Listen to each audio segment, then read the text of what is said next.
राधे राधे दोस्तों, आज हम पढ़ने वाले हैं पॉलिटिकल साइंस का यूनिट 6 का पार्ट 2।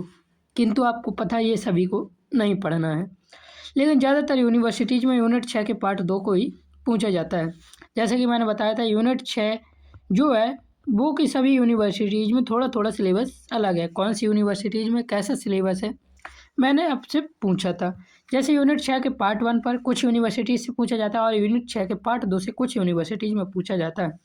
तो सबसे ज़्यादा जो पूछा जाता है वह यूनिट 6 का पार्ट 2, जो कि हम ले रहे हैं मॉडर्न पॉलिटिकल आइडियोलॉजी। वैसे यूनिट 6 का कोई नाम नहीं है, मैंने ये अपने हिसाब से नाम दिया हुआ है। इस पर हम imperialism, globalisation, human rights, feminism, nationalism, decolonisation, new colonisation के बारे में पढ़ने वाले। तो आपका सिलेबस में कौन सा टॉपिक है, यूनिट 6 का पार्ट 1 वाला टॉपिक है या यूनिट 6 का पार्ट 2 वाला टॉपिक है, उसके लिए आप हमें कमेंट करें अपनी यूनिवर्सिटीज़ के साथ नाम। मैं आपको बता दूंगा आपको कौन सा पढ़ना है, यूनिट 6 का पार्ट 1 या यूनिट 6 का पार्ट 2, या आपको दोनों ही पार्ट पढ़ने हैं। तो कमेंट में एक बार ज़रूर पूछ लें, उसके बाद ही आप ये पार्ट पढ़ना स्टार्ट करें। चलिए तो बिना देरी किए अपना टॉपिक देखते हैं। सबसे पहले देखिए इंट्रोडक्शन।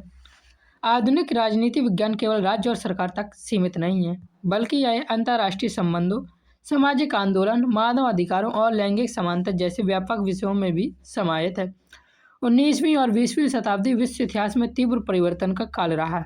इसी काल में साम्राज्यवाद का विस्तार हुआ, उपनिवेशवाद का पतन हुआ, राष्ट्रवाद की भावना प्रबल हुई, वैश्वीकरण ने विश्व को जोड़ा, मानव अधिकारों की चेतना विकसित हुई और नारीवाद ने सामाजिक न्याय की नई दिशा।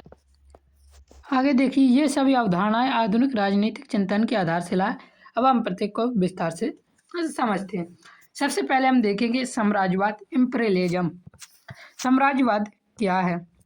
तो साम्राज्यवाद वह नीति है जिसके अंतर्गत एक शक्तिशाली राष्ट्र अपने राजनीतिक, आर्थिक और या सैन्य बल के आधार पर अन्य कमजोर राष्ट्र पर नियंत्रण स्थापित करता है। साम्राज्यवाद का आपने हाल ही में उदाहरण देखा होगा। जनवरी में क्या किया था, अमेरिका ने वेनेजुएला देश के राष्ट्रपति निकोलस मादुरो को उठा लिया था। ये न्यूज भी बहुत आई थी। तो इसी को क्या कहते हैं, साम्राज्यवाद। जब कोई शक्तिशाली राष्ट्र कमजोर राष्ट्र पर नियंत्रण स्थापित करता है, उसका उद्देश्य नियंत्रण स्थापित करना ही था। हालांकि उसने कोर्ट पर कुछ कहा, उससे मतलब नहीं, आप सभी जैसे कि जानते हैं। साम्राज्यवाद का उद्देश्य केवल क्षेत्र का विस्तार करना नहीं, बल्कि संसाधनों पर नियंत्रण, व्यापारिक लाभ और राजनीतिक वर्चस्व स्थापित करना भी होता है।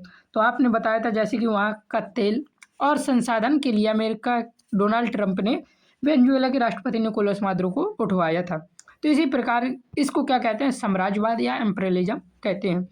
19वीं शताब्दी में यूरोपीय राष्ट्रों, विशेषकर ब्रिटेन, फ्रांस और जर्मनी ने एशिया और अफ्रीका के अनेक देशों को अपने अधीन कर लिया था। जैसे कि भारत भी उस समय क्या था, उनके अधीन था। अब आगे देखते हैं। आगे देखिए दिया हुआ है साम्राज्यवाद के कारण। साम्राज्यवाद के पीछे अनेक कारण कार्य करते हैं।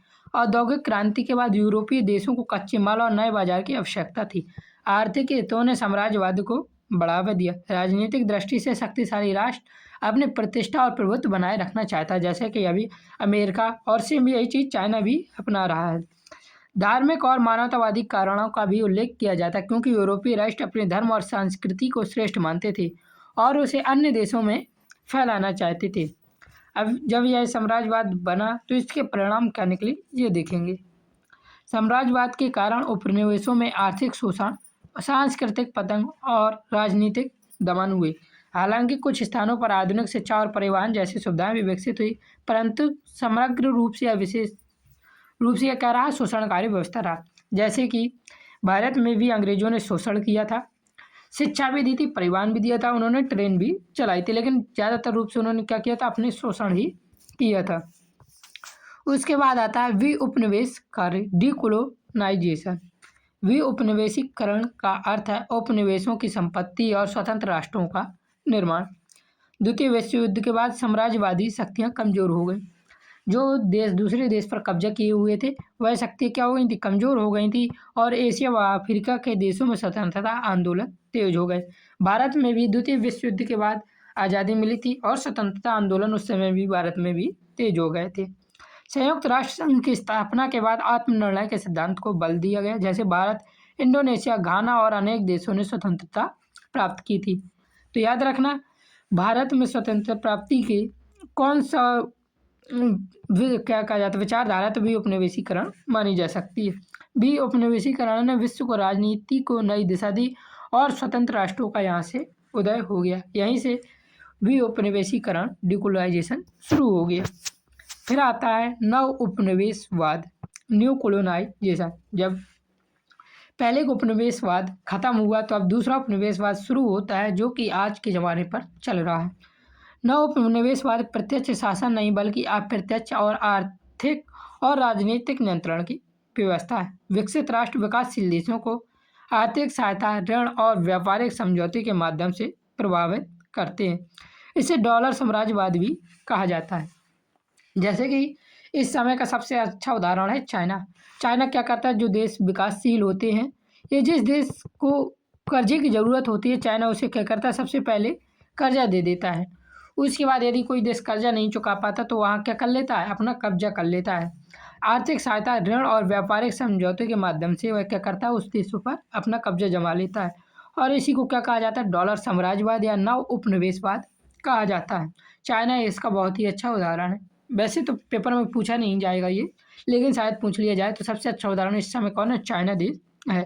अमेरिका भी ऐसा ही करता है। जैसे कि जब भारत में ऑपरेशन सिंदूर चला तब अमेरिका ने पाकिस्तान को क्या दिया था, लोन दिलाया था। किस लिए दिलाया था लोन, उस पर आर्थिक रूप से और व्यापारिक समझौते को क्या किया जाए, उस पर प्रभावित और पाकिस्तान को अपने कब्जे पे करने की व्यवस्था होती है। चाइना ने भी पाकिस्तान पर काफ़ी कब्जा किया हुआ है, मतलब वहाँ पर ऋण दिया हुआ है।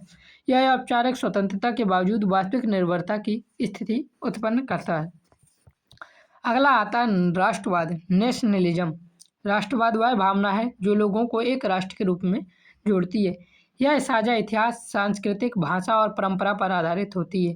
जी.एस. रोज के अनुसार राष्ट्रवाद हृदय की एकता है जो कि स्थायी है। राष्ट्रवाद के तत्व कौन कौन से, जैसे भौगोलिक एकता, सांस्कृतिक समानता, ऐतिहासिक अनुभव और राजनीतिक चेतना राष्ट्रवाद के आधार हैं। राष्ट्रवाद ने स्वतंत्रता आंदोलन को भी शक्ति दी है। हालांकि अतिराष्ट्रवाद, संघर्ष और युद्ध भी उत्पन्न हो जाते हैं। आगे देखिए दिया हुआ है वैश्वीकरण, जिसे हम कहते हैं ग्लोबलाइजेशन। वैश्वीकरण वह प्रक्रिया है जिसके माध्यम से विश्व के देश आर्थिक, सांस्कृतिक और राजनीतिक रूप से एक दूसरे से जुड़ते हैं। जैसे संचार क्रांति, इंटरनेट, अंतर्राष्ट्रीय व्यापार और बहुराष्ट्रीय कंपनियों ने वैश्वीकरण को गति दी है। इंटरनेट के माध्यम से ही आज आप और हम जुड़ पाए हैं।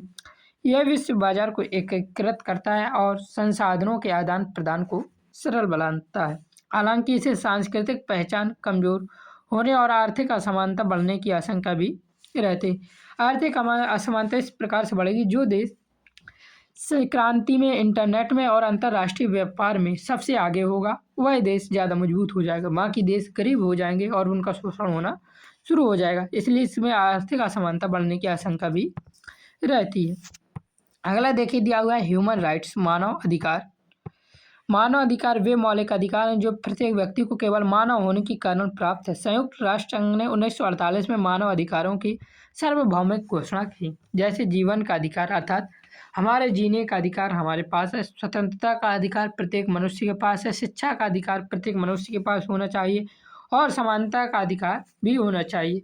ये सब कहाँ शामिल है, मानव अधिकारों में शामिल है। यह कब लागू हुआ, तो 1948 में लागू हुआ। किसने किया, तो संयुक्त राष्ट्र संघ ने किया था। याद रखना, यहाँ से क्वेश्चन पूछे जा सकते हैं और आपके वनडे एग्जाम में भी ये क्वेश्चन आ जाता है। फिर दिया है नारीवाद, फेमिनिज्म। नारीवाद क्या है, यह विशेषकर महिलाओं से जुड़ी योजना है। नारीवाद एक सामाजिक और राजनीतिक आंदोलन है जो महिलाओं को समान अधिकार दिलाने की वकालत करता है, जैसे संपत्ति, शिक्षा, रोजगार और राजनीतिक भागीदारी में समानता की मांग करता है। इसका मुख्य उद्देश्य पुरुषों का विरोध नहीं बल्कि समानता स्थापित करना है। जैसे लैंगिक न्याय अर्थात पुरुष और स्त्री होने पर भेदभाव नहीं होना चाहिए। समान वेतन, आपने देखा होगा यदि कोई पुरुष मजदूरी करता है उसकी सैलरी ज़्यादा रहती है, अर्थात दिन की मजदूरी ज़्यादा रहती है, उसी में महिलाओं की 50 या 100 रुपये कम होती है। और सामाजिक सम्मान पर यह बल देता है। अब इसका थोड़ा कंक्लूजन देख लेते हैं जो कि सभी से रिलेटेड है। इससे रिलेटेड 5 MCQ भी मैं आपको कमेंट पर पिन कर दूंगा, उसके आंसर आप हमें कमेंट बॉक्स में सही बताएंगे और वो MCQ बहुत इंपॉर्टेंट होंगे, आपके पेपर में वहीं से आने वाले हैं। साम्राज्यवाद से लेकर नारीवाद तक ये सभी अवधारणाएं आधुनिक विश्व राजनीति के विकास की कहानी को स्पष्ट करती हैं। साम्राज्यवाद ने शोषण को जन्म दिया, उपनिवेशीकरण ने स्वतंत्रता दी, निवेशीकरण ने निर्भरता पैदा की, राष्ट्रवाद ने एकता दी, वैश्वीकरण ने विश्व को जोड़ा, मानव अधिकारों ने गरिमा दी, नारीवाद ने समानता की दिशा में संघर्ष किया। इन सभी अवधारणाओं का संयुक्त अध्ययन आधुनिक राजनीतिक चिंतन को समझने के लिए अत्यंत आवश्यक हो गया है। तो इस प्रकार आपको ये टॉपिक समझ आया हो तो वीडियो को लाइक जरूर कर देना, चैनल पर नए हैं तो चैनल को भी सब्सक्राइब कर देना। जय हिंद, जय भारत, राधे राधे। हाँ, और एक बात, पीडीएफ के लिए आप पहली वीडियो देख सकते हैं, पीडीएफ आपको कहाँ से मिलेगा। Bye bye.